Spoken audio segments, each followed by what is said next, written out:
এটা তো অপূরণীয় ক্ষতি, কারণ তার মতো সঙ্গীত শিল্পী এটা তো আর যুগে যুগে আসবে না। আপনারা জানেন যে তিনি তাকে সবাই বলতো লালন সম্রাজ্ঞী।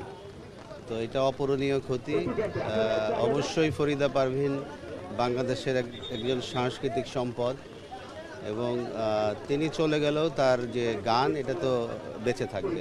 ফরিদা আপাকে আমরা সারা বিশ্বের মানুষ চিনি, এবং আমাদের সংস্কৃতির জগতের, এমনকি বিশ্বব্যাপী যে সংস্কৃতির জগৎ তৈরি হয়েছে বাংলাদেশের ঐতিহ্য নিয়ে, সেই জগতের উনি একদম উজ্জ্বল নক্ষত্র।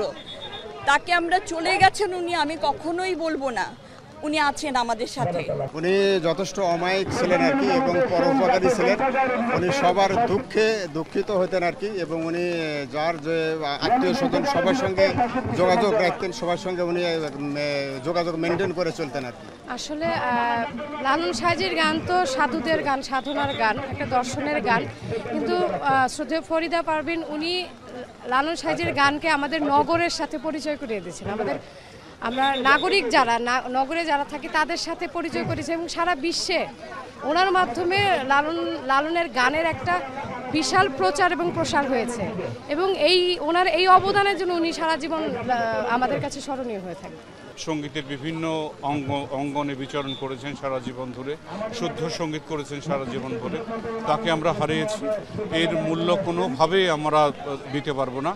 আমরা শুধু দোয়া করে যাব আল্লাহ তাআলা যেন ফরিদা পারভীনকে বেহেশতের সর্বোচ্চ মোকাম দান করেন, এবং আমাদের এই দেশ যেন ফরিদা পারভীনকে অনুসরণ করে, ফরিদা পারভীন যে শুদ্ধ গানের চর্চা করেছেন, শুদ্ধ গান মানুষের কাছে পৌঁছে দেবার চেষ্টা করেছেন, নিজস্ব সংস্কৃতিকে রক্ষা করবার চেষ্টা করেছেন, আমরা যেন সবাই মিলে সেই নিজস্ব সংস্কৃতিকে, লালন সঙ্গীতকে, লোকসঙ্গীতকে রক্ষা করার মাধ্যমে তার প্রতি শ্রদ্ধা জানাই, এই কামনা করছি, এবং তার আল্লাহ তাআলা তাকে বেহেশত নসিব করুন এই দোয়া করছি। ছোটবেলা থেকে বড় হয়েছি, আমি কিন্তু একজন প্রকৃত লালন গীতির শিল্পী।